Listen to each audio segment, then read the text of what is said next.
Welcome back, everyone, to LA Not So Confidential. I'm Dr. Shiloh, and I am here with Dr. Scott. Hey, Dr. Scott. Hey, Dr. Shiloh. How are you? It seems like it has been forever.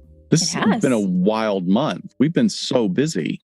We needed it. Yeah. Thank you, everyone, for letting us take a little time off. We appreciate you. We needed it. We are busy, work stuff, other sort of podcast adjacent things, and we're ready to be back in the swing of it. So again, thanks for bearing with us. And we hope for those of you that hadn't heard it before that you enjoyed what we released last time, which was a live stream from about this time last year, and it was Vintage Hollywood, the Fatty Arbuckle and Frances Farmer cases that we took a look at. And little departure for us because we just sort of told these classic Hollywood stories in terms of the crimes associated with them, some mental health issues, some addiction issues. Right. And kind of took you through that. So yeah, go back and check it out. If you haven't, it was episode 91 in case you missed it. But we're back with a brand new episode with you today that we know people have been really asking to hear about. However, housekeeping first.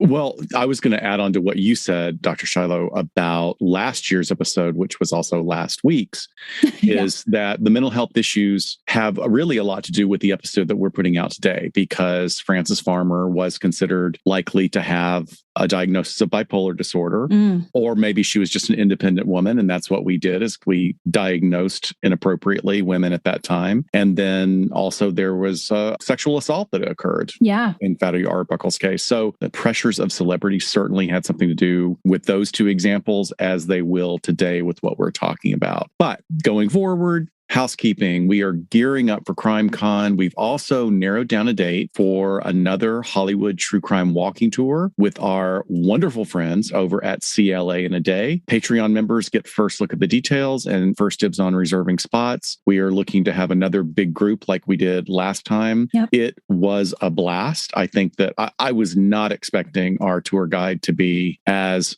entertaining and unbelievably knowledgeable as he was. It was really great. Also, he messaged us because I think he saw our episode last week and said there might even be some Frances Farmer talk on the tour that he's curating for us. Awesome. Yes. Very knowledgeable guy. So jumping into today, you all have been asking. So we finally figured out a way to talk about the issues here. And I think we're going to follow a bit of the formula that we did with our Brittany episode in laying out why we're talking about it right off the top, but also parsing it out as far as what are the issues here? What are we talking about diagnostically, which we get to do in this case. We didn't with Brittany because we didn't have any definitive information, nor does that matter. Is it any of our business? Or self-admission. That's also a big difference. If she was coming forward and acknowledging this is what my diagnosis is and I'm going to talk about it in public, that would be different. This is a different issue because the people that we are talking about have come forward with their diagnoses. So let us give you a bit of a trigger warning too. So as you can tell from the title, we are going to be discussing bipolar disorder and the behaviors and symptoms that come along with that. And then additionally, the behaviors that may be indicative of intimate partner violence, or IPV as it's called in our work. Sure. We're not going to hone in on that too much. We've done many other episodes really teasing that out, but there might be some triggering information here for some folks. So we wanted to get that to you off the top. All right, Kanye. No, yes, we are not going to be commenting directly on his mental health from an evaluative perspective. You guys know that we cannot do that, nor do I really have the interest in doing that, to be honest. However, we know that many people are concerned, confused about what they've been seeing in social media, in pop culture. And I mean, it's like every time something happens, somebody is sending us a direct message with a new link to something that is going on in the public space. And thank you guys for doing that, because to be honest, this isn't really something that I keep front and center in my world, but it's clear that it's very important to a lot of people and confusing and concerning. And that's why we chose to talk about it, because I think a lot of it is what we see a lot of today with social media and celebrity and rushing to judgment and what is really going on here. Not that we have all of the answers, but it felt like an appropriate way for us to at least tackle some of these things. So again, like our Free Britney episode, we are talking about somebody's mental health, and someone's mental health, even a celebrity who's in the public spotlight and has a known disorder to go along with it. It's none of our business in a sense of asking these questions and why, how are they getting treatment? And supposing or surmising. Right. But the difference here is that it has very much been all over the place lately. Not that that changes our attitude or way we're going to go about it, but we're going to get into all of those ins and outs. So Dr. Scott, let me ask you this. And you and I, like we mentioned at the top, have been completely swamped with our own stuff lately.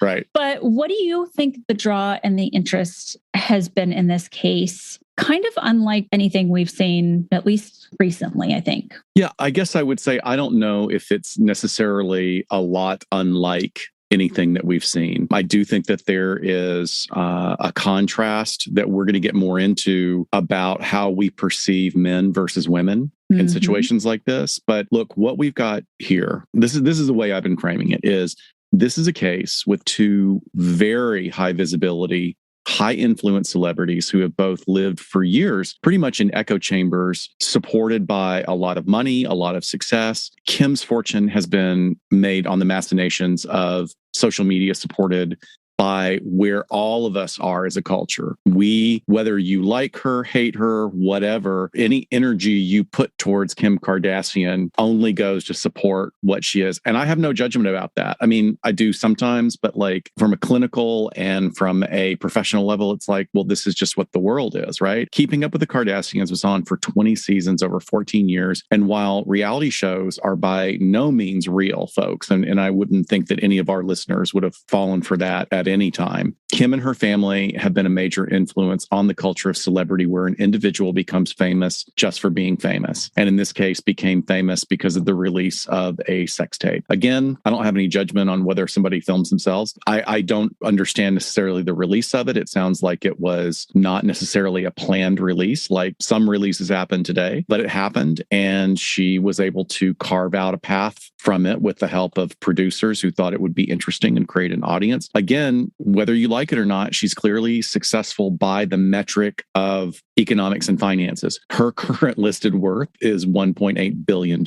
Oh, good Lord. Yeah. And she represents for many fans a window into what I would say is an exclusive world of fashion, music, aesthetic beauty. And of course, with that much money, a lot can be achieved. You can do a lot with a lot of that kind of money. Ye, formerly known as Kanye Omari West, is considered by people who are way more experienced and knowledgeable individuals than me, consider him to be a musical genius. And this is due to his use of lyrics, his observation and commentary on the minutiae of culture, as well as the incredibly high level of production and collaboration that goes into his recordings. He doesn't collaborate with people that are not talented. Oh my gosh. And really, the people he's been able, and just this is so personalized, but to be able to collaborate with Daft Punk and sample their stuff is like beyond to me. And then some of the artwork and, one of my favorite pop culture artists, he got to do album covers. There's just been some wild stuff that he has really reached for the stars and gotten it to happen. Yeah. And he makes it happen. I mean, a lot of fans and critics alike believe that he's able to have a wider audience than a lot of other musicians because of exactly what you're talking about. So he's ventured into other areas of creativity, including fashion, with varying levels of success. And his net worth is also $1.8 billion. Ye has made really controversial statements on a number of subjects. He really proves to be divisive in some segments of his fan base, yet also continues to get a great deal of, kind of a shrugging shoulders of, well, it's Ye, and Kanye Ye has an extremely controversial alignments politically, including his own assertions for running for president in the past, as well as some really obtuse statements on race. And within that context of discussion about race, his views on individual choice versus institutional racism are very, very controversial and very triggering for a lot of people. So look, that's a long-winded way of saying that these two individuals are firmly ensconced in current culture, and it provides entertainment for the masses who are either rooting for success or hungry for blood and to view a spectacle. And I don't necessarily think that that's very different from how we've always viewed celebrities. I think there's a part of that. This one is just all of that on steroids. Yeah. I do think it's really interesting to look at how our society views the antics of male celebrities versus female celebrities, how it's perceived and how it's likely to be presented in the media. It just seems to me that a lot of male behavior gets excused, whereas female erratic behavior gets really shamed. I think we're better about it now in the last few years than we have in the past. But I mean, there's just been historic examples of where, it's the boys will be boys sort of argument for excuses for terrible behavior. But right. Look, and their careers seem not to suffer as much as women when that happens as well. Exactly. They don't end up like Francis Farmer and some of these other people ending up, working in retail again. It just doesn't generally happen. Media in the entertainment industry, it doesn't run the way it did in previous decades. And in many ways, that's an excellent thing. Our experience as observers watching the unfolding of the Harvey Weinstein issues with his horrific sexual assaults and his destruction of actors' careers is really an illustration of how rough things can get behind the scenes at the very highest level. Now, all of that being said, in the past, there's generally been a publicity machine that crafts an image and a brand for a celebrity, guiding them towards decisions on how to present themselves and how to maintain the brand so that it benefits them now and a decade down the line. And I think that the shift in our culture towards more high-powered celebrities with a less structured career trajectory seems to forego the guidance of managers, agents, publicists in favor of creating an entourage environment of yes men who are on the celebrity's payroll. And I think we're seeing more of that as more money gets in. And maybe there is culturally in the music industry for some of the artists that have come up over the past decades, there's more of a prestige around that I travel with my posse, with my entourage. Yeah. Can you imagine what a shift it was for publicists when celebrities had their own social media in hand and could go live at any time, could post whatever they wanted? There has got to be such a shift in control of structuring that presentation that you're talking about that is just the Wild West. Yeah, I definitely know, like we've talked about our dear friend Sharon Sachs, who is on Broadway right now as Madame Morrible in the Broadway show Wicked. And it's fascinating to hear about how social media is controlled for them. Sharon is still on social media as my friend Sharon, but if she does anything that represents the show, it has to be cleared through multiple levels. And that means it means she can't, put on her marble costume and go like shopping at Trader Joe's, club a baby seal or something, because that would be a bad thing. Not that Sharon would ever club a baby seal, but you know what I'm saying. But yeah, you're right. I mean, it's like they've got to be just quaking in their boots when like someone who's a huge moneymaker is on a bender and posting on Twitter. And we see that. Oh, yeah. In fact, that has led to the emergence of a completely different type of industry, which is internet scrubbing, where you have companies that go in, get all your passwords for you, and they go and they scrub years and years of data. And they literally send spider bots through the internet to delete posts about you or things that you might have said, which I may need, even though I'm not a celebrity, I probably need that. But look, you heard it first, guys. Go screenshot all this stuff. Right. So introduce a little bit more. What we're talking about here is so interesting because Kanye has self-disclosed that he has been diagnosed with bipolar disorder. He has also talked about an addiction to opiates, as well as being very forthcoming with the trauma attached to the tragic loss of his mother in 2007, as well as the pressures of celebrity, and being able to talk about that in very appropriate ways at times.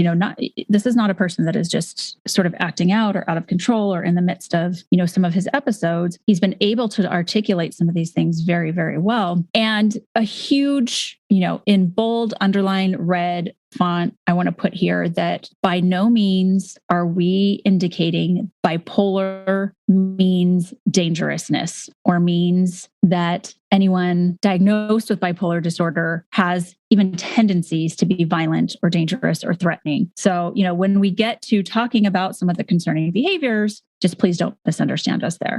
Absolutely. I mean, we've said that many times in our episodes, and we will continue to say it. The overwhelming number of people that are diagnosed with mental illness do not go on to become a danger to themselves or to the community. However, certain diagnoses in certain situations can meet at a very significant nexus. They can result in events like the worst possible combination of factors coming together along with a person who is not in their most controlled state can be a very unpleasant experience. Again, these are thankfully, they're very, very rare. Yep. So let's go into a rundown of what has been transpiring in this case. I think we need a little context, a little history. We got people that I'm sure are living under a very comfortable rock that we're happy to let in on what's been going on. So Kim and Kanye although they started dating in 2012, they actually met back in 2002 or 2003 when they were both on set together with the singer Brandy, who Kanye was working with and Kim happened to be friends with. And they stayed in touch, occasionally, of course, crossing paths, running in some of the same circles, and then got together in a dating capacity not long after Kim had married, and then very quickly divorced Chris Humphries. So by the end of 2012, Kanye and Kim were pregnant with their first child, and then they married the following year. In December of 2016, the public was made aware of Kanye being hospitalized for psychiatric reasons. We didn't really know much other than that, but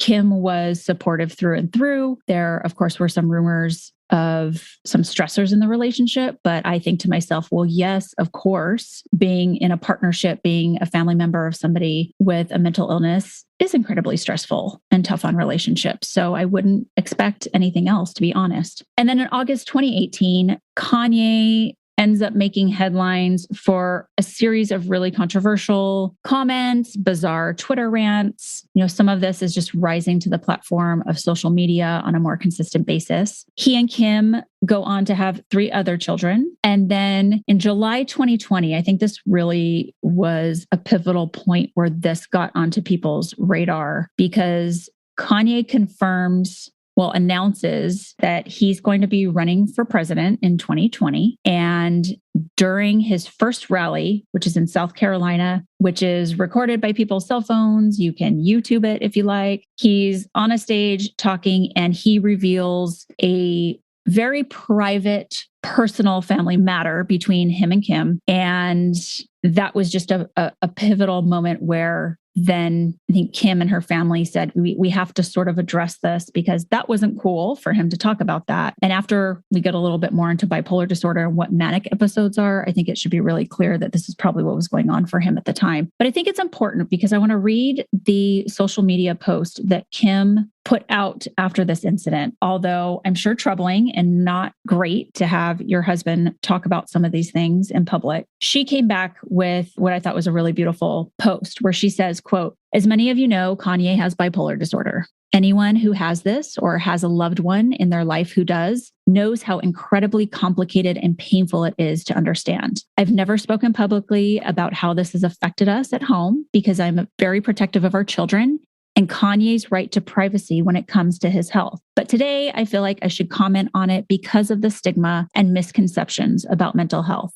Those that understand mental illness or even compulsive behavior know that the family is powerless unless the member is a minor. People who are unaware or far removed from this experience can be judgmental and not understand that the individual themselves have to engage in the process of getting help, no matter how hard family and friends try. I understand Kanye is subject to criticism because he's a public figure and his actions at times can cause strong opinions and emotions. He's a brilliant but complicated person who, on top of the pressures of being an artist and a Black man who experienced the painful loss of his mother and has to deal with the pressure and isolation that is heightened by his bipolar disorder. Those who are close with Kanye know his heart and understand his words sometimes do not align with his intentions. Living with bipolar disorder does not diminish or invalidate his dreams or his creative ideas, no matter how big or unattainable they may feel to some. That is part of his genius. And as we have all witnessed, many of his big dreams have come true. We as a society talk about giving grace to the issue of mental health as a whole.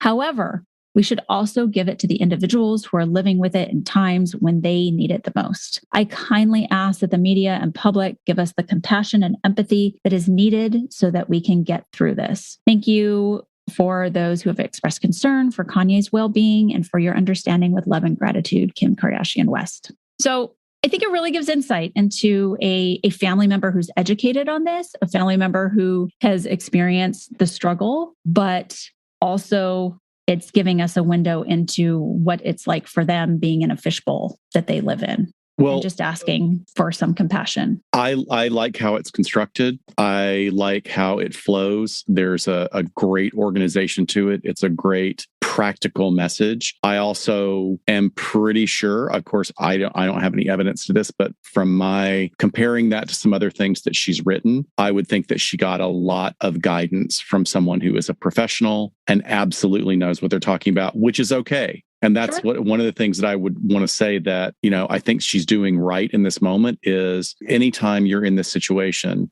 she absolutely hits it on the head is you do not have control over what that person has unless they're a minor. And even if they're a minor, your options are not numerous. You have a couple of options available to you. But in this situation, I think what they did was they consulted with probably part of their machine, and the publicist went and got like an expert and said, they consulted, they got psychoeducated, which every family needs to. And as we've said before, anybody here in this position, please go check out the NAMI website, NAMI.org. It's a nationwide organization for families and friends of the mentally ill or people with mental and emotional challenges. And it is a wealth of knowledge, a lot like this was presented, that will help people find the resources that they need. Yeah. I found it was very, kind of walk that line between personal, but also almost as if she's providing some psychoeducation to us, which was smart. And as the wife of someone who's struggling with this, especially Kim, somebody who has completed law school and passed at least the baby bar. I don't know what she's done beyond that, but I'm sure she's a woman that wants to educate herself on this. I thought she didn't complete law school. Wasn't that the whole thing that she passed the baby bar without going to law school? Because you don't have to go to law school. Oh, well, I guess I'll have to look that up and see if she completed or not. I'm not sure, but I do like this. I think that the way that was phrased and the way it was sent out, given her unbelievable number of social media followers, like there was a lot of good done in that, like just in those basic statements of educating people. There's a lot to be said for that. Right. So from this situation, from here on out, it seems that his illness was very tough on the family, on the relationship. Again, especially being in the public light. Kim ends up filing for divorce in January of 2021. Although she completely continues to support his creative projects, participating in fashion shows of his, being there on the sidelines for him, and continuing to co-parent with him. Later in last year, November of 2021, Kim starts dating Pete Davidson after her appearance on SNL, which in her monologue, among many other troubling things about her monologue, but that's a different podcast. She actually mentions that she divorced her husband, which in fact, they weren't really divorced at the time yet, nor are they even as we're recording this, even though they're both granted legal single status. But this gets a reaction out of him. He reacts as upset by this in interviews and seems to be really triggered. And also it's sort of coupled with professing a desire to be back together with her through social media posts and verbally as well. Fast forward a couple of months, just January of 2022, he is creating new music, and there's some lyrics constructed about wanting to, quote, beat Pete Davidson's ass. There's also some other behavior that has people concerned where he is driving and he's live streaming at the same time, saying he wasn't invited to his daughter's birthday party. And he's like desperately driving around trying to find the location. So there's this element of like, oof, we're getting this window into this family conflict that seems a little dicey, almost like people are like tuning in, what's going to happen here? And then last month, February of 2022, he takes to social media to sort of flesh out some parenting differences regarding their oldest child's social media use. And then finally, just this month, a judge, as I alluded to, then declares that they are both legally single as the divorce proceedings are pending. Now, in the last several weeks, we have seen an escalation of online acting out and back and forth with the situation that Kim is dating Pete Davidson and back and forth between Kanye and Pete. Then Kanye releases a music video depicting the kidnapping of Pete Davidson, as well as the burying alive of him and decapitation of him. So this is clearly where people are like, what is happening? They're very concerned. Is it threatening? Is it art? Is it stalking? Or is this mental illness on display for all of us to see because it involves one of the most famous people on earth right now? So I think that's where people have these questions and hence, why we felt like people wanted to hear a little bit from us. Yeah, I think it's an escalation in behaviors is what in my day-to-day work, we look at the escalating of behaviors, not even necessarily concerned what a diagnosis is that let's look at how much, in what way, with what historical factors, and then we put it through a rubric, which is an evaluation of how much risk is actually imminent at this time. So these are just odd behaviors and nothing necessarily imminent right now, but it did lead to a lot of speculation. And I thought that there was some very interesting dialogue that came along because following that, there was an interaction between Yi and late night talk show host Trevor Noah. And his quote is so beautifully written. I want to share it as well. He says, "It touches on something that is more sensitive and more serious than people would like to admit. I see a woman who wants to live her life without being harassed by an ex-boyfriend or an ex-husband or an ex-anything. You may not feel sorry for Kim because she's rich and famous, but what she's going through is terrifying to watch.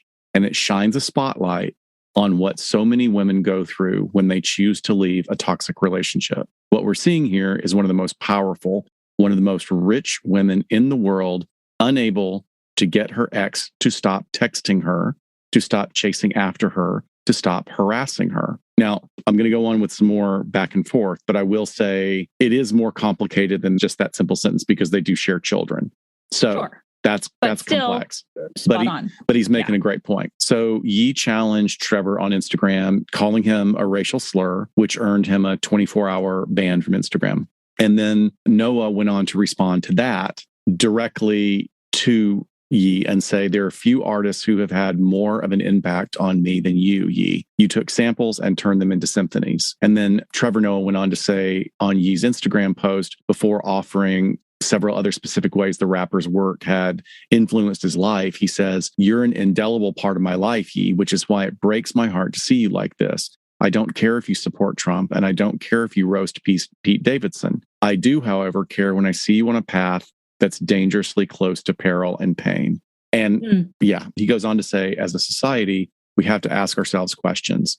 Do we wish to stand by and watch a car crash when we thought we saw it coming? Or do we want to say at least, hey, slow down, let's all put our hazards on because there's a storm right now and some shit might go down? So again, that goes back to what you were talking about in Kim's message is, yes, let's not just say that there's nothing that we can do, but I do think you have to manage your expectations and also manage the understanding of what you are capable of doing or what is capable of being done in a situation like that. Yeah, I think Trevor Noah really put words to what a lot of people were feeling. And obviously he has the platform to do that. And unfortunately, it got some attention to where he got tangled into it a bit. And, there's so many veins that we could go down and branches of this conversation today. And, he chose to kind of frame this as toxic relationships. And I think all I want to say about that is that toxic relationships can be the output of a lot of different things. Some of them mental illness, probably the majority of them mental illness, but lots of other things as well, and different types of mental illness. Exactly. Not necessarily mood disorders like we're talking about today. Yeah, absolutely. Right. For all of this, I will say that, again, I do think Kanye has used his platform in very appropriate ways at times to discuss some really important issues that are not discussed enough, especially in our arena of mental health, like one, men just not talking about mental illness and him trying to do away with the stigma there, the lack of mental health services, and the discrimination in the medical field when it comes to Black patients, I think has been a really important topic for him to address. And how his diagnosis has clearly driven him to do some really brilliant things. Yeah. So I know we say this a lot, but I think we can all come at this from different perspectives. Of course, Scott and I, you are coming from a clinical perspective. There are survivors of stalking and IPV that are coming from their perspective. And all of these perspectives are very valid.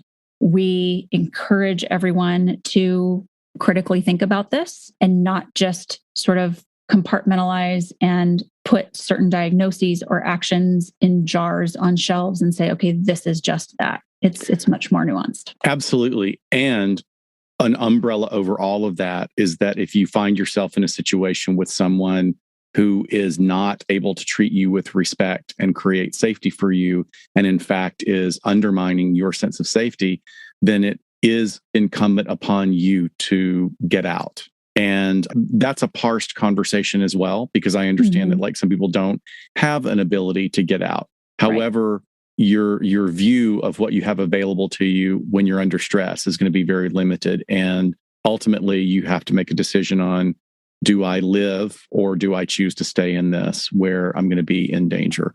But I mean, I already know that what I've just said is going to get a lot of feedback of everything, believe me, that I know through education, through training, through my own work, that victims of intimate partner violence often, many times have been put into a bottleneck of choices where they are not able to leave their situation. This is not one of those situations. This is a situation where these people both have a lot of resources at their disposal.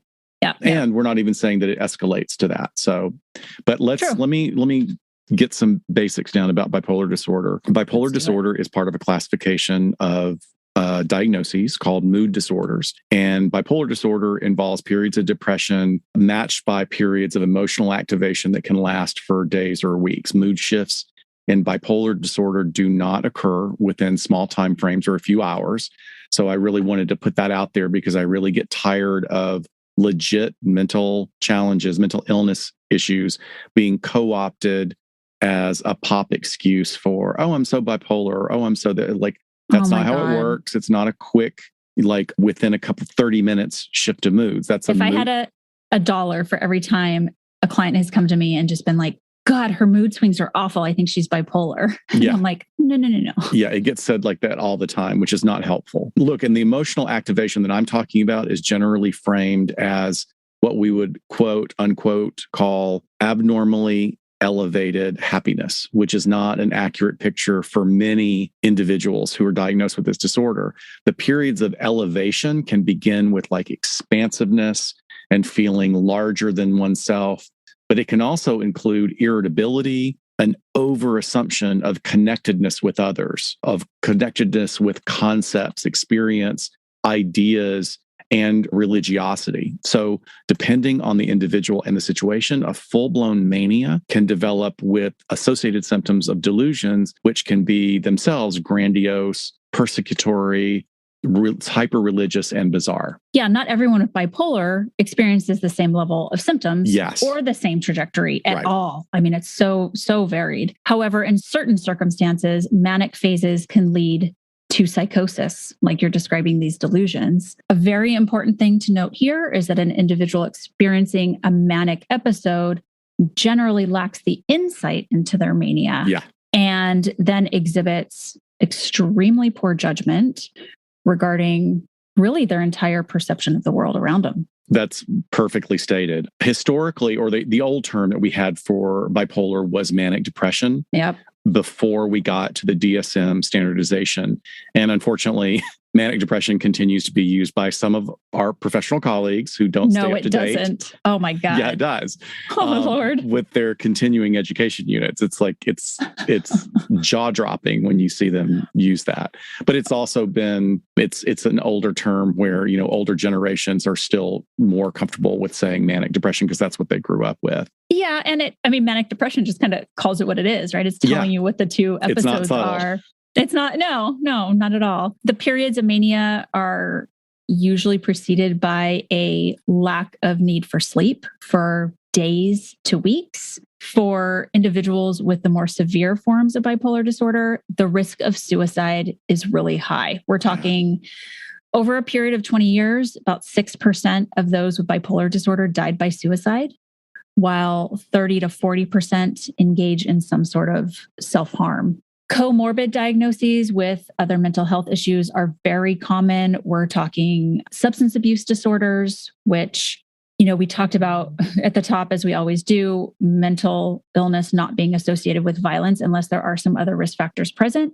One of those risk factors can be substance abuse. Absolutely. And that could be violence towards themselves or violence towards someone else. So suicidality or self-harm behaviors. But substance abuse is also unconscious strategy to self-medicate. Yeah. We see that. Absolutely. Following that point, before the legalization of cannabis here in California, it was available for a time for medical use, medical marijuana. And look, in many cases, you could see billboards all over town of like Dr. Davia or, come get your prescription. And, it's almost like kind of a winking picture of her of like, yeah, you need this for your glaucoma or whatever. Right. And I really consider that a lot of those prescriptions were unethical and unsound in themselves. That's an example of a physician who is making the decision to act in that way. But at the same time, what I hold is I do think it should be illegal. There are people who abuse nicotine and there are people who abuse alcohol to an extreme extent. And we're going to have exactly the same thing with cannabis, which we are right now. It is happening. I'm sorry, just to be sure, you said you do think cannabis should be illegal? No. That's exactly what I heard in my ear. Oh, no. Or my headphones. I have no problem with it being legal because it really comes to, it's a freedom for people to act in a responsible manner. Yeah. And some people follow that really well and some people don't. Got it. Thank you. The problem is that yes. Here's the parallel I draw or the contrast between cannabis use and say alcohol. So say this is a person who has a substance use issue with alcohol. Mm-hmm. So they're used to drinking Natural Light or Pabst or something, right? I'm going to giving the two kind of most watery versions of beer. And then somebody says, hey, try this, and hands them a glass of Everclear over ice. Okay. So we've just taken it from baby aspirin to high octane rocket fuel, right? In many ways, that is what a lot of the cannabis that is available in the market now is. It's so strong compared to what it used to be. And people are using it recreationally and they're using it to self-medicate a lot of things that it's not meant to self-medicate. I'm really depressed, so I'm gonna go smoke some weed. It's like, well, that's not going to help you. That's actually going to make it worse. Two wrongs don't make it right. Right. So, yeah, Okay. Also, I think people when we talked about in sort of our timeline of Kanye, like, why would he be hospitalized for psychiatric reasons? We've already touched on a couple of possibilities, right? We talked about psychotic symptoms that come with mania. That could be a reason. But also what we're talking about here, if there was any suicidal ideation or self-harm, that could also be a reason for hospitalization. Although the mental health treatment community has definitely gained more information, research and insight into bipolar, we still do not have the definitive origin for it. And this is what people always ask. Well, like, where does it come from? Because then we can figure out how to fix it. It's currently believed to be a combination of various genetic and environmental factors, like we are finding with just about everything. The genetic component is strongly respected to the higher likelihood of children inheriting the predisposition if there are multiple family members with the diagnosis. So while the causes of bipolar are not clearly understood, both genetics and environment clearly play a role. Bottom line, we know that genetics can account for up to 70 to 90% of the risk of developing bipolar disorder. Yeah, it's one of the things in doing the evaluations that I do is they'll say, oh, this person has no history of mental illness. And then you'll find that there was an aunt or a grandparent or even if there's a sibling, then that's going to increase the chances even more. So once again, like, why is this important? Because it goes back to what you said earlier about the potential for suicide when there is this level of diagnosis in the family, because there might be environmental factors as well that are contributing to it. There are definitely different classifications within bipolar itself. There's bipolar 1, 2, and now we have 3. The condition classified as bipolar 1 disorder has to mean that there's been at least one manic episode with or without depressive episodes. So then bipolar 2 disorder is if there's been at least one hypomanic episode, but no full manic episode, and one major depressive episode. I know this gets very complex. It seems very weird, but there is a difference between full-blown mania and hypomania. And hypomania is really kind of hard to parse out because sometimes you're just having a really good day. And you're having a really good week or a really good just month. Hope you're not being evaluated that day. Exactly. Yeah, exactly. And then bipolar 3 is still sometimes called the old term we used to use, which is cyclothymia. And there is a milder, almost always non-psychotic version of mania that we call, like I said earlier, hypomania, that will frequently alternate with brief periods of depression. And when I mean brief, it's still within a few days. It's not like within the same day you're going back and forth. And what's really fascinating is many people with bipolar 3 will never become aware of their condition due to, I guess, what I would call successful strategies that they may have had implemented without full awareness. A great example of this is Jane Pauley, the anchor, very respected journalist. She never knew that she had bipolar 3 until she had a medical issue and had to be put on massive amounts of steroids for inflammation. And as a result, the steroids, which can affect your mood, they triggered a hypomanic episode that then went on to give her doctors the ability to give her this diagnosis. It's very interesting how that happens. Very interesting. So essentially, we're talking about bipolar means that you're having highs and you're having lows. You're at two ends of this mood spectrum. Enough so, of course, we all have highs and lows, but enough so that it's in an area where we can meet certain criteria for diagnosis. So what would that look like behaviorally during the elevated, expansive, and energetic phase of bipolar swings, known as mania? These people feel like they are on top of the world. It's very common to experience feelings of creativity, almost like something has just been unlocked and all those creative juices are flowing. And very significantly here, a sense of euphoria much of the time. Very important. Yes, very important, because that's what I think you were saying earlier, or maybe I was saying it, where there's a lack of insight into the fact that you are experiencing a manic episode, even though some people can absolutely recognize it. But if you're in this state of euphoria, who gives a shit what I am? I'm just feeling amazing. So why this is, if you're experiencing a manic episode, that you might exhibit things like talking a mile a minute, sleeping very little, being hyperactive. A lot of times there's increased interest in sexual behavior. Honestly, when I teach this in a couple of different schools, and when I'm teaching to the jailers, we're talking about these different disorders and how they can sort of recognize some things. A lot of times what you're doing is you're trying to figure out, is this a manic episode or is this person under the influence of a stimulant? And they are almost identical if you were just to look at the behavior of this person. Right. They can't stop moving. They're talking fast. Their thoughts are going so fast that they can't keep up with them. Jittery, all of the above. And it's very, very similar to being under the influence of something like methamphetamine. When I do my teaching with law enforcement, I'll say, just imagine this person is tweaking, but they're tweaking on their own neurochemicals. Their brain is tweaking. Like it's not that they're taking a substance in. They are just, this is what their body is producing right now. Yeah. They also may feel like they are just all powerful, invincible, destined for greatness. That might have in their mind, they want to run for president. Yeah, exactly. Thank you for tying that back. And, look, that is both at the same time fascinating and problematic, because let's say if you take someone with basically no particularly ingrained talent or ability in any way, and then has had no training on that basis of talent, then that grandiosity and euphoria are usually shot down pretty quickly.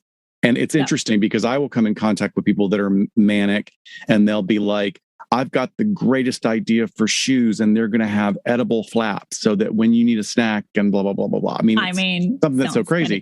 But then you'll see, and I had a wonderful friend years and years ago who passed away by the name of Parker. And Parker was bipolar and chose to not be medicated. And he has since passed away many, many years ago. But he was an unbelievably prolific painter. And we would go in his backyard and he would be covered in paint and have lined up canvases all over the walls of his fence. And his thing was bouquets of flowers, these incredible, like sort of modern interpretations of flower arrangements. And every one of them was unique and different. And he would just be up till 7 a.m. and each one getting more and more beautiful. And you would see this person like manic, and he wouldn't stop to eat. He wouldn't stop to drink. It was amazing. But Parker had a lot of talent. So he had his mania had the channel to work through. And, if you are talented, like many of the world's most famous artists, writers, creators, then the mania can for a while drive that crackling energy of connection and make these connections between ideas, thoughts, concept that are going to help that individual create their art. And they're going to imagine and put together these things that maybe they would have been able to do without the mania, but other people probably are just not capable of. So you can see why some people might not want to manage these spurts of brilliance with medication. I myself, my father, who was a World War II veteran, was a very smart guy, very funny, and also rapid cycling bipolar. And when we would track the trajectory of his manias. And at first it would be in a great mood and funny and charming, and let's go have an adventure, and let's go do this, and let's go do this. And then it would start to get irritable. And then when you would say, well, couldn't we do this? There would be this snapping of why do you always shoot down my ideas? Why are you always trying to hold me down? He put a lot of that onto my mom growing up. And, my dad was brilliant. Some of his photography is just jaw-droppingly beautiful. And he sort of was impulsive and charming. So he got away with a lot of stuff so it comes off as spontaneity and exciting. It completely does, but there's also no consistency to it. So what he did was now he had a family full of, a spouse and kids that were walking on eggshells, was oh, it's happening again. Yeah. So I think that I wanted to use that as a segue into how bipolar looks between men and women. It can look very different. And that both of us know is very, very important to call out. The onset of this disorder can appear much later in women than it does in men, as can schizophrenia. So now bipolar and schizophrenia are two completely different things. They're not even in the same category. However, most individuals with bipolar may begin to experience symptoms as early as 15, with a lot more cases now emerging even younger because of the constantly rising levels of stress in our environments. Oh, yeah, we will get to that. But it's also been found that women will more often have a seasonal pattern of the mood symptoms than men do. The research also shows that women have rapid cycling, the mixed episodes of mania and depression, more often than men do. Also, the version of bipolar that we talk about, it's primarily depressive episodes called bipolar 2. It looks like the research is indicating that is way more common in women as well. So the presence of more than one issue, whether it's medical or psychiatric, is also more common in women. So again, we use that term comorbid. Yeah. So there's more of a likelihood to be for something else to be going on as well. I wonder with that information that you just put out, if that just hasn't really caught up to, we know it takes such an act of God to change anything in the DSM, but I wonder if it hasn't really caught up to the research that suggests that when men suffer from depression, that it's shown in different symptoms, not the traditional things that we kind of look at, more of the anger and the acting out and all of that. And so that stat of women primarily having more of those depressive episodes, I actually venture to guess that it might be a little bit more equal if we were looking at the right symptoms. That's a great point. We'll again, it's about stepping out of traditional male role norms and masculine ideology to have a bigger understanding of that spectrum of diagnoses. And sometimes the APA does great stuff, and other times they're really behind the curve on it. Yeah. But women generally have a more challenging time recovering from this disorder than men. really terribly, women may be more susceptible to a delayed diagnosis and then eventual treatment. And if that wasn't complicated enough, it's really difficult to provide psychopharmacology to women during pregnancy and breastfeeding because the mood stabilizers could pose potential risks to the developing fetus and to the infant. If you guys want to go down a Lifetime movie rabbit hole, there is a movie called All She Ever Wanted that is the best depiction of a severe case of bipolar in a woman played by Marcia Cross from Desperate Housewives. And she is married to James Marshall from Twin Peaks. And she desperately wants to have a baby and eventually makes a decision to go off of her lithium, I think is what she was on in the film. And the depiction of mania, it's a Lifetime movie. So it's definitely in your face, over the top obvious, but also if you want just a good idea of what this looks like, he comes home and she's been painting the ceiling all day long and doing this big Sistine Chapel mural and has made 10 cakes. And then she wants to jump his bones the second he walks in, all to have a baby because that's been her dream. But those are things that happen, Oh yeah. And by interesting note too, Marcia Cross, who started off in soaps, I believe, and was on the original Melrose Place. Oh, that's right. She did not get work for a while and started exploring other careers and got her master's in psychology. She is an MFT. Way. Yeah. Stop it. She went to the same training center. I think she went to the same training center I did and was about to become a full-time therapist. And then Desperate Housewives came along and, she went back into the seductive world of entertainment. But she's a great Wisteria actress. Lane. Yeah. Wisteria Lane. And following that, now let's talk about the other part of after the birth of a child, of someone who has made that decision. This whole postpartum period can also be a really high risk for onset and recurrence of those bipolar phases. But it's important to remember that if they're not going to be breastfeeding, if they're not going to be doing the lactation for the infant, then they can safely go back on their medications, which, might be and there's option. They haven't said that, it's weird to hear this, but I was reading the research and it says that there's no indication that postpartum depression is more pronounced or worse in individuals who have been diagnosed with bipolar and then have gone off their medication in order to get pregnant and have a child, which I find very odd, but you would expect it. But I'm glad that they're looking at that for research purposes because that's important to know. Right. I want to encourage people. I had come across a really wonderful sort of mini documentary about a woman living with bipolar disorder. I also show this when I teach now. And it's just so beautifully done because what she did is she and her husband are sitting down being interviewed and she tells a story about how they met and, kind of this love at first sight.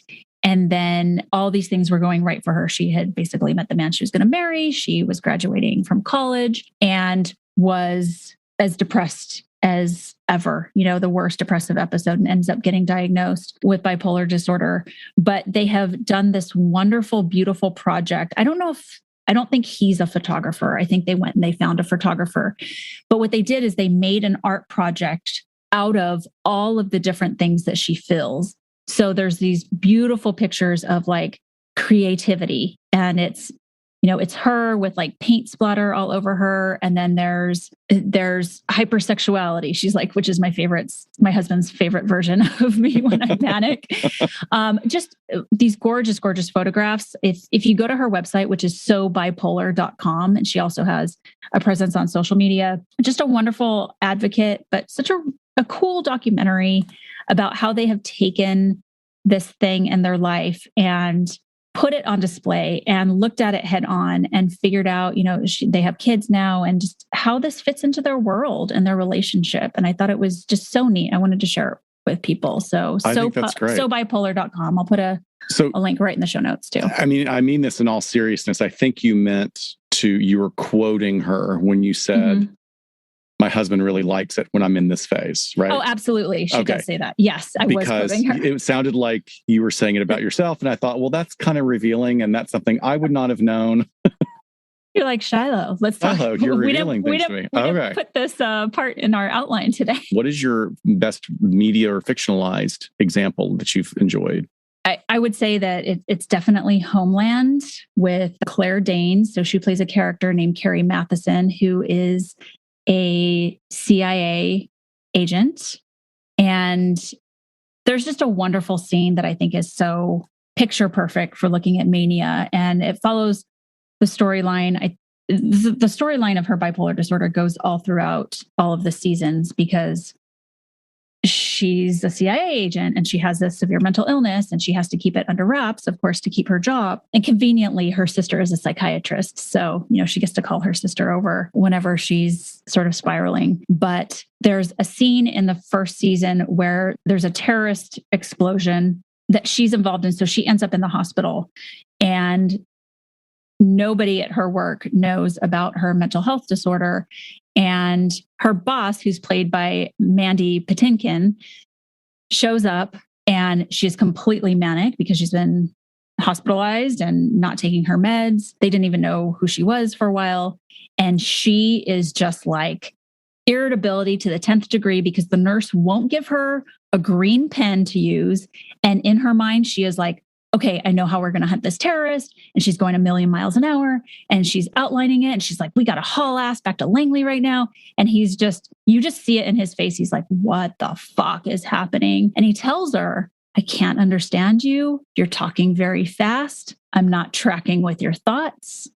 And it just really hits kind of she looks like a complete tweaker. It's really, really a great depiction. And then of course there's other scenes and all throughout, but I just think that one's such a good one because it's the first one where he's let in on her diagnosis and then, what he does with that as far as being her supervisor and her keeping her job. But it's great. It is great. I would say, and I didn't watch the show religiously, but the one that stuck with me, the scene is where she is under a great deal of stress and she's trying to put something together. And she has this monologue about, I don't know if I'm becoming manic and I'm seeing something that's not there, or I'm actually using my talent and my abilities to see what is here. Right. And I thought that reminded me so much of working with a client years ago who had a really rigorous safety protocol for herself, where she would say, I have had to teach myself the difference between being in a legitimate good mood and a good mood that could easily kick over into mania. And if it's starting to kick over into mania, I turn everything off. Yeah. I turn off all media. I turn down the lights. I take everything down. All the stimulus. Everything down. Lower the stimulus and hope that I can ride it out and that my medication is going to kick in and pull everything back to baseline. And I just thought, man, that's a lot of work. And I gave her so much credit for that. And, what I learned from that as a younger clinician is I try and help other clients implement that. But it's really difficult because much like my dad liked the highs. He's like, why would I take a medication that's going to take this away from me? Yeah, I love this feeling. It's a great feeling. And then you go, but you don't like being depressed for 5 weeks, not being able to get out of bed. He's like, oh, well, like he wants to brush that away. So and we don't love all of the highs. So. No. Yeah, exactly. It's not so pleasant for us. I really think, and I have mixed feelings about this actor. I don't know why I don't like him because he really is talented. But Bradley Cooper in Silver Linings Playbook. Yeah. It doesn't show the more difficult sides of mania, but I think because he has those freaky eyes and he can be very intense, but it's like this low level intensity that is not threatening to people, but it's uncomfortable to people. Yeah. And I think it's really, really well played because like we said, not every manic episode looks the same. It looks different on different people. And his poor choices at times and his overdoing of things is really reminiscent of like that lack of judgment and lack of insight when somebody is coming into a manic phase. And then for an old school version of one that I really enjoyed is Sophie's Choice, It's one of the big twists at the end. There's several twists in the movie Sophie's Choice, but one of them is that Kevin Kline, her character's husband in the movie, is not a major scientist working on a breakthrough of a discovery. He's like a low-level clerk at a museum, and he has just been keeping up this facade with his mania and his delusional beliefs for years. And she either believes it or she knows he's not real, but she chooses to go along with it. And again, like many cases, an incredibly smart guy who was very charming but very pushy. And you'd see him shift from that euphoria into irritability with the other characters in the movie. I thought that was very good. Yeah. Interesting that you picked two that are representative of male characters with bipolar disorder. That's good. I think that's great. So in summary, I mean, what a literal roller coaster and very turbulent disorder for someone to experience. Absolutely. The social media post that I put up last week as a teaser to this episode was of a meme that reads, "I hate having bipolar disorder. It's awesome." It's also something that Kanye put on one of his album covers, but it started off as a meme. And a follower of ours on Twitter simply replied by saying, "I'm bipolar and I think it stinks." Yep. And I loved that just right there in black and white for me to look at was two of an unlimited amount of perspectives of how this could feel for somebody. Yes. And I also want to say, I understand people have a right to label themselves however they intend. And this person said, "I am bipolar," but please know you are not whatever the thing is that you've been diagnosed with or what cards have been dealt to you. You're so much more. And we see you for all the wonderful contributions that you make or that you have to make in this world. And I certainly hope that this episode, we're not done yet. Don't worry. I'm not wrapping up the whole thing, but I certainly hope this episode has been informative, but also gentle for people to hear that could be struggling with a number of different mental health concerns. Or have family members that you may now understand that they may be struggling with something that they're not even really aware of. I always like to circle it back to the frame of exactly what you're saying and pose it like this. Mental illness is a challenge. It is an issue. It is not an identity. Yep. The challenges and the issues and our environment definitely contribute to our identity, but we also have a lot of choice in our identity as well. And I always want to frame that as to always find that crack of choice in whatever challenge you have when you feel like you don't have choice. And you may have to take a pick and shovel to it, but there is one there. Now, I did want to go on and talk about this issue of celebrity, because working in the unit I work with, where police and detectives are counseling a lot of people here in LA about stalking, and a lot of the people that we have dealt with are celebrities or influencers. Stress is an incredibly potent factor in today's world. It's incredibly, incredibly potent. It is out of control. I feel very strongly about it. I talk about the impact of stress on people all the time. But the impact, and look, I'm not making excuses for bad behavior. And I too would like a career where I had literally just bags of money thrown at me. I think it'd be great. But I am old enough and experienced enough to know that while money does fix a lot of things, it does not fix some of the things that it took to make that money. Sure. You may have given up things on the way to get there. And the impact of stress on the average Joe or Joan is not like the impact of stress on some celebrities. And some people handle it very well, have great resiliency, and have figured out things that work for them. And others find levels of stress that are really unmanageable. There's several male actors who are not out about having any kind of diagnosis, and yet they pretty regularly have big meltdowns on the sets. They have big meltdowns, and, they get recompensated and they come back and they finish their job. And because they are so wildly talented, they keep getting work. But there are celebrities out there that are very open about their diagnosis of bipolar. I'm not going to go through all of them. I am going to mention a few that are very open and have been helpful in putting it out there. Catherine Zeta-Jones has had quite the life, and she's a very talented performer and actress and dancer herself. I feel like she's one of the first ones that I ever remember talking about it. I think she was one of the. I think she was one of the first ones that came out on her own. Yeah. Except, who did come out before is definitely Carrie Fisher. Carrie Fisher has been out about it for a very long time. A brilliant stand-up comic. Brilliant, but not for everybody. Like, I think that this woman speaks to a lot of people, but like maybe not to the audience at large, is Maria Bamford. And she's had a series that lasted for a few seasons on Netflix. She's a stand-up, and she's been a writer on different shows. She's been on Arrested Development. Mm-hmm. And she is very open about when her bipolar becomes unmanageable, she checks herself into the hospital. I mean, she just I know it's coming on. This is what I have to do. David Harbour from Stranger Things and from Black Widow. He is a very gifted actor himself. He's come out as bipolar. Demi Lovato has been very open about their diagnosis. Mm-hmm. Patty Duke, who is no longer with us, but she was a child actor in the Patty Duke Show. Back in the 60s, she played Helen Keller in The Miracle Worker. She was also horrifically abused by her caregivers as she was taken away from her parents. But she really struggled with bipolar disorder. Her manic phases were very, very severe all throughout her life. Scott Stapp, who is also known as that guy from Creed. Well, you didn't have that in the outline, that guy from Creed. And I was like, is that guy from Creed? It's that guy from Creed. Who is that? Who's got the great gravelly voice, and he had the awesome biceps, and he was always showing them off. The flowing hair.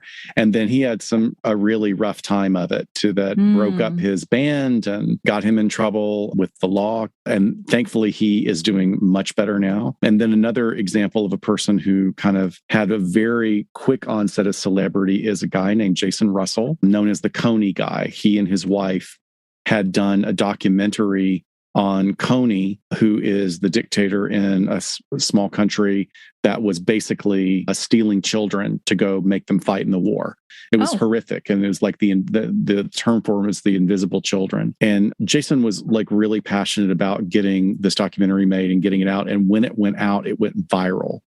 And he had an episode which they are describing as a brief psychotic break, where he was running down the street in San Diego naked and talking to himself and slapping the sidewalk very adamantly. He was accused of engaging in public masturbation, which was not true because he was filmed the entire time, which is an example of when someone has an episode like this. That's also how quickly something can go viral, and also how quickly things can be misinterpreted completely. Oh, totally. So he was indecent exposure is not public masturbation. Exactly. So he was accused of things that he did not do. And thankfully, he is doing very, very well. We do not know if he has a diagnosis of bipolar. It was called a brief psychotic episode because from dehydration and exhaustion, which is, I diagnostically don't understand how they came up with that, but none of my business. I'm glad he's doing better. Yeah. So you guys might think okay, we're talking about stress, and that's pretty basic here, but one of the most common triggers of bipolar episodes is unrelenting stress. So you can start to see how this could be a very bad combination when we're talking about celebrity status, because that has its own unique stressors. Not that we don't all experience stress. It's just unique. It's just different. So here's some stats for us to kind of get a baseline here. For about half of all Americans, levels of stress are getting worse instead of better. Here's what we know currently. About 33% of people report feeling extreme stress at any given moment. About 3/4 of people experience stress that affects their physical health. About 3/4 of people who experience stress say it impacts their mental health. About half of people have trouble sleeping because of stress. And you guys know that I think optimal sleep is the key to absolutely everything, whether it's emotional, cognitive, physical. So I'm telling you, sleep and hydration, fixes a lot of things. Sure does. And then 75% of Americans experience moderate to high stress levels just in the past month, if you were polling them. And 80% of people feel stress at work. So stress is the number one health concern of high school students. And what's the thing that you always say, Scott, about like the levels of stress we have now compared to like 100 years ago that we would like drop dead? It's not even 100 years ago. It's that the level of stress that the average high schooler feels in today's world would have put an adult in an institution in the 50s. Dear God. Oh my God. And I use the term boiling the frog. We're always like turning things up. So we have a 24-hour news cycle, and we have unrelenting sound and music and entertainment and stimulation. And our brains were not meant to be stimulated that chronically all the time. The other big thing is that the loss of work in America from illnesses related to stress goes into the billions of dollars of what it costs the country, because we have this really bizarre work ethic here where we just want people to work themselves to death. Yep. And we criticize them if they're only working, 6 hours a day, which is really the optimal. From an organizational psychologist will tell you the optimal amount of work that you can get out of someone per day is about 6.5 hours. Oh, that sounds amazing. 6.5 hour work day. I could have 10 jobs if I only work 6 hours a day. Yeah, exactly. So this segment of our population that tends to experience particularly high rates of stress include ethnic minorities, women, single parents, and people who are responsible for their family's healthcare decisions. Sure. Makes sense. Incredibly stressful experiences. Yeah. So all those numbers that I mentioned, just sort of across America for these folks, there's probably going to be a bump in that, because we know that definitely their stress is heightened. So to get into some research looking specifically at the stressors of celebrity, I turned to a couple of resources. Dr. Charles Figley at Tulane University, he was previously at Florida State University, and he looked at this in a research study that he did. And I think he was going to write a book on it. Clearly, I did not read that book in preparation for this, but I thought he had some interesting observations after he conducted his research. A couple of quotes from him. He says, quote, "To be a celebrity means to have more than the usual assaults on one's ego. You're very vulnerable to the personal evaluations of other people, and the public is ultimately in control of whether your career continues." So as I was kind of looking at stress and our stress compared to their stress, there are some unique cues there, even though we might all feel like at some time or another that we can be called out in social media or recorded and it put out there. I don't think that ultimately we think that our career is really in control by the public, or are people going to like us enough to have our career continue like it is for celebrities. So what he did is he actually sent out 200 surveys to the top 200 most popular celebrities. And he actually got 50 surveys back. So, which is sort of fascinating to me that, he just was able to send out surveys and got responses from celebrities. And what he did with this information after he put it all together was he essentially formed a list of the top 10 stressors for celebrities. So in ranking order, starting at number 1, here are the stressors. Number 1, the celebrity press, or what we refer to as the paparazzi. Number 2 were critics. Number 3 was threatening letters or calls. So we're already getting into scary territory that doesn't really come with the job or expectations. 4 was lack of privacy. 5 was constant monitoring of their lives. 6 was worry about career plunges. 7 was stalkers specifically. 8, lack of security. 9, curious fans. So I don't know if that's just people bugging them if they're out to eat or whatever. And the last one was worries about their children's lives being disrupted in some manner. So he also found that their reactions to stress were pretty similar to how humans just react to stress.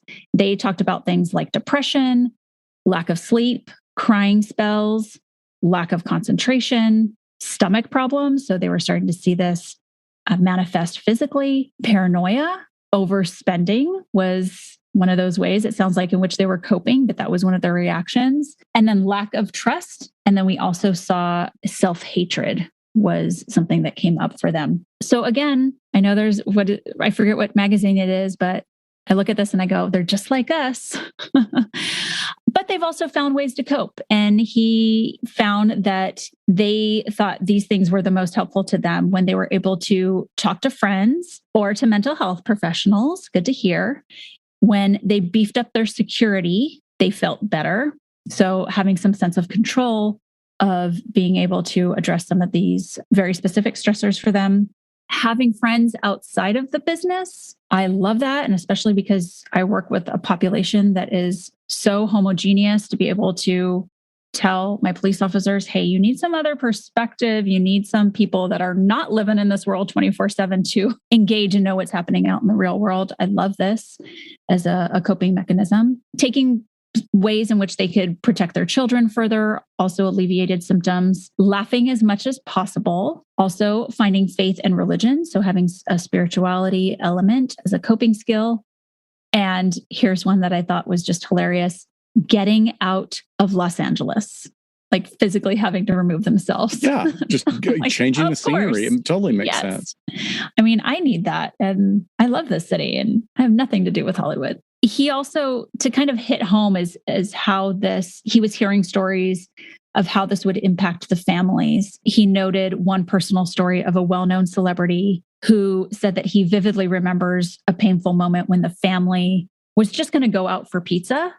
And his youngest child turned to his wife and said, does dad have to come? Because he just knew it was going to be uncomfortable and a nightmare because of his father's celebrity. So I thought that was so sad that this kid just wants to go out for pizza and just be a normal family. Well, yeah, he realizes that he is not getting the experience that his friends have, or yeah, that's got to be exhausting. Yeah. There's another researcher, Jib Fowles, who was a professor of media studies at the University of Houston, Clear Lake, and also the author of Starstruck, Celebrity Performers and the American Public. He found in a study of 100 stars and celebrities from all sorts of fields, sports stars, musicians, Hollywood entertainers, that very disturbingly, celebrities are almost 4 times more likely to die by suicide than the average American. Wow. I thought that was, I didn't even conceptualize that. I didn't either. I didn't know that's news to me. I thought, well, yeah, of course we hear about it and it's high profile when it happens, but no, a lot of people die by suicide in the general population too. But this was astounding. Also very troubling. He found that the average age of death for celebrities overall was 58 years old, in compared to an average age of 72 years old for other Americans. Wow. So similar to what we see with different career choices, right? Like the toll that it takes. Like this is very similar to the age of death for law enforcement officers. I mean, in general, they live that's crazy 26 years less or not as long as other folks. And you think about this, like stress is literally a killer. I mean, it really, really is. Regarding substance abuse and looking at some of the research there, I think it's an interesting note. I didn't think this about, suicidal ideation either, but I didn't think that celebrities dealt with substance abuse more than sort of the general population. But again, we're privy to sort of the rise and fall of individuals in the spotlight. So we're seeing it, and we're seeing their struggles. But there's a professor of psychiatry at UCLA's medical school, David Wellish, and he was commenting on a particular very well-known actor's open struggles with substances. And he noted that, he probably has 2 of the risk factors associated with alcohol abuse: a genetic predisposition, because this actor had talked about his father's alcoholism, and the environmental influence from childhood, where at least one parent was modeling addictive behaviors. But this researcher also went on to say that because of his occupation or because of celebrity and being a very gifted working actor, he also possesses a third risk factor, which Dr. Wellish calls a crisis of mobility, meaning that a celebrity's fame transports them from really one world to another. And he says, quote, he knew how to act when he was the son of a welder, but then he became a stranger in a strange land. His life had, at some level, lost its bearings. Drugs can be a stabilizer, at least temporarily, providing anxiety reduction, feelings of omnipotence and power, or a soothing, deep peace, otherwise unattainable.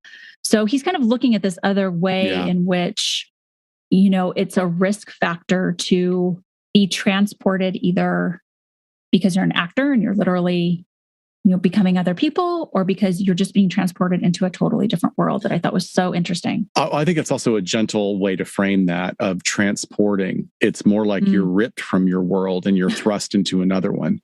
Much like when we were talking about matricide or infanticide, we use the example of Medea in Greek mythology. And then we were beautifully corrected by a professor of classics saying, no, look at it. The frame of this woman was completely taken out of her environment. And it's the same thing. I mean, you think about, I don't even want to name names because there are so many that are tragic. They're like wonderful actor celebrity couples, and they'll have kids, and one kid will be really high functioning and the other one will have just, gone down that hole. And it's just, I know who I'm thinking of, but probably.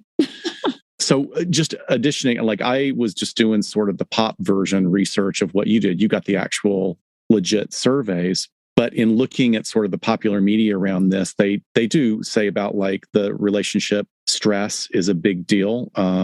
You're worrying about the safety of your family and the quality of the relationships that you have with your family members. I think there's a great scene in, is it Notting Hill with Hugh Grant and Julia Roberts? Is that it? Yeah. Okay, there's a great scene where he goes to see her on a movie set, and he is listening in on her microphone because the sound person has given him headphones. And she hears him say, because an actor comes up and goes, hey, who's that guy over there that's that came in with you? And she goes, oh, it's just some guy. And he's so insulted by that. And she has to explain to him later on, like, I live under a magnifying glass. Yeah. And I have to protect myself and I have to protect you. And this is what I have to do. And you took it personally. And, it's very interesting conversation. Yeah. Look, there's another part that wasn't brought up in what you were saying, but image maintenance is really important too. The stress of image maintenance is really huge. Celebrities depend on their physical look many times. Many are invested, especially in their younger years, of looking good all the time. And, a lot of public consumption of media has a lot of trolls in it, and people enjoy reveling in another person's pain. Like there's a photo of an actress who was very popular from her teens all the way into her mid 30s. And then she disappeared and went and had a life, or we don't know anything about her life because she's been very private. Well, she looks very, very different now. Very, very different. She's a 55-year-old woman. And, on one hand, people were saying, hey, leave her alone, while they were posting the photograph. Sure. Well, like, why not just give her some privacy? But, it's not a particularly flattering photograph, but, like another example of just constant observation and invasion of privacy. Another issue is that, and me, like you are one of my dearest friends in the whole world. And that there are certain things that trigger me and will get me reactive. And I may pop off in public and then I recalibrate and I'm fine. But the stakes are not very high for me. And I have a good level of control. For celebrities, with every eye on them and cameras everywhere, one misunderstood statement, one misstep, and it could be a career ender. And we have seen examples of this. That is a constant source of pressure that never existed before the advent of social media. I mean, of course, paparazzi have always wanted to catch you looking like an idiot, but and then stalkers, just basic, like that unwanted attention. Working in the unit I do, I see a constant stream of performers, actors, personalities, both legit and sketchy. I mean, there are some that are sketchy that are nothing but influencers, and I don't, they're basically pushing diarrhea tea for what it's worth, but they are known and they are out there. Their images out there, details of their lives are out there, and they are now being exposed to a lot of attention, some of which is unhealthy, that can then be translated into danger. And every year, between 2 and 3 million temporary restraining orders are put into effect in the US. Not just in, so that's not just in LA. That'd be a lot even for LA. But across the country, that's pretty impressive. If that were all LA, we would all have restraining orders against each other. Yeah. And I think that people going into it, like you may go into it because you want to be an actor and you want to be a performer. You don't necessarily go into it to be a star. But there are some people that go into like, I want to be known. And I want to be seen and I want to be famous and I want to be rich. And the way I'm going to do it is I'm going to learn how to be this thing. Right. But even then, you don't really understand what you're trading it for. You are trading it for this glamour, this sort of false image of what that looks like. And then, okay, now you're signed up, you're famous, you're rich, and you're going to all the glamorous stuff. And you're, as a woman, you're stuffing yourself into 3 pairs of Spanx in order to get into that gown that was picked for you by this whole entourage that stood and stared at you naked, trying to figure out what's going to look best for you. I mean, there's just like this level exhausting. There's a level, and I'm sure some people revel in it. I'm sure some people do, but there are just as many people and people that I've counseled myself that have come in and said, I really didn't know what I was getting into. Sure. I think, I think people sit back and go, well, how could they not? And if you are so fixated on your craft, let's say, not the person that just wants to be a star, but really is just into their work and wanting to be at the top of their game, the hyper focus you have to have and the energy just for that probably doesn't leave a lot of bandwidth to go, okay, wait, let me really consider if this happens. Because how unfair is it that you have to conceptualize that success comes with this other really shitty thing? Right. You almost would not want to have to think about that until you have to think about it. Or you think about it in a safe and superficial way of like, it's got to be rough, but it'll be okay. Not understanding is like, no, this is that horror movie, It Follows, that just is always there a few steps behind you wherever you go, Yeah. So talk about coping. You had a great quote about coping skills. I just love that I was able to find a way that some women cope with celebrity. So Michelle Pfeiffer, she famously has said that she acts for free, but what she does is she charges for the inconvenience of being a celebrity. So I thought that was a fun way to put it. I love that. Sarah Jessica Parker learned that she really has to employ basically a self-appointed sabbatical from filming in order to just feel like a normal person and feel like a mom and see her family and do normal things like go to the market and cook every single day. She allows herself that separation time. Sharon Stone, she had been for a while, I think, was known for being pretty transparent about a lot of things, but I bet that got old as well because she ended up proclaiming that she made a policy for herself somewhere along the way where she says, quote, I have a life of my own, just a little tiny one, but it's mine. And I just love how these women have sort of figured out how to make it work, at least what's best for them. And it's sort of what we talk about, like when we talk about work-life balance. I hate that word again. I like work-life blend. Like, what is the best blend for you? Because it should be individualized. Some is going to demand more from you than the other. And I think celebrity is one where your job could just, if you don't put up parameters, will just take from you, especially if you're successful. Yeah. So if you're Sarah Jessica Parker status, to be able to go, no, I'm taking these planned breaks to be the person that I truly am.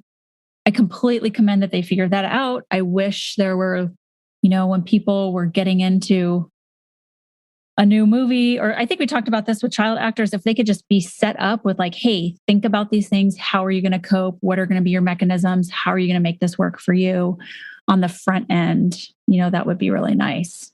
But I think in closing, there is a lot that we've sort of figured out that, they are just like us. There are stressors there, although they're from a different source and they're conducted in a fishbowl, but they also feel the same things that we do. And they have the same symptoms as the rest of us. And some find destructive ways of dealing with it, or some find really helpful ways of dealing with it. And they're also not who you think they are. Don't ever make the assumption that you understand, whether you like them or you don't like them. You're only seeing one facet of a very multifaceted jewel. as we all are, because we present one thing. And I think it gets even more confusing for celebrities because they become representative of something that we may want to be a part of or we want to be able to relate to.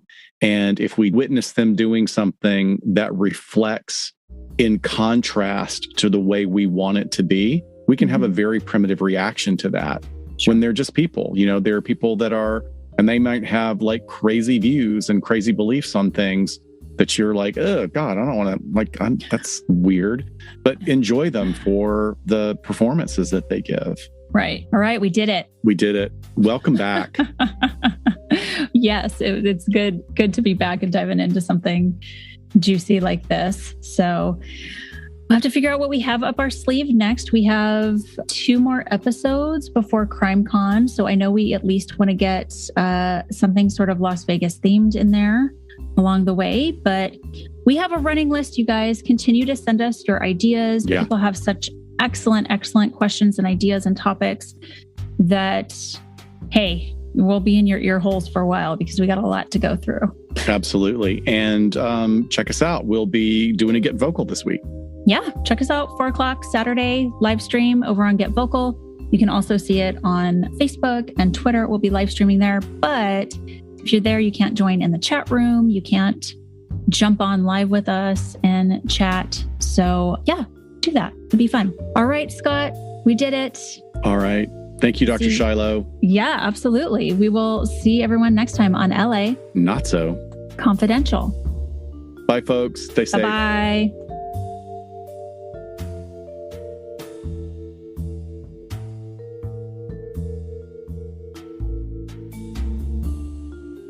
We sincerely thank you for spending some time with us today. LA Not So Confidential is part of the Crawl Space Media Network. Each episode is hosted, produced, and written by Dr. Scott and Dr. Shiloh. Our podcast production editing and sweetening magic is handled by the multi-talented Jason Esri of Ear Cult Productions. The LA Not So Confidential theme entitled Cool Vibes Film Noir is used via a Creative Commons Attribution license. Cool Vibes is composed and performed by Kevin MacLeod, who graciously allows us to use his great music. Please check out his amazing work on YouTube. All of the resources for each episode can be found on our website at la-not-so-confidential.com. You can find us on Instagram at LA Not So Podcast, on Twitter at LA Not So Pod, and on Facebook at LA Not So Confidential. Please hit follow so you never miss a new episode. Lastly, we'd be honored if you joined our Patreon at patreon.com/LA Not So Podcast, so you can be the first to be notified about upcoming live events, social gatherings, and super cool swag coming your way. Thanks for listening, and please join us each Saturday afternoon following the episode drop for a live streaming and very interactive broadcast on Get Vocal entitled Behind the Couch. Thanks for listening, and join us next time.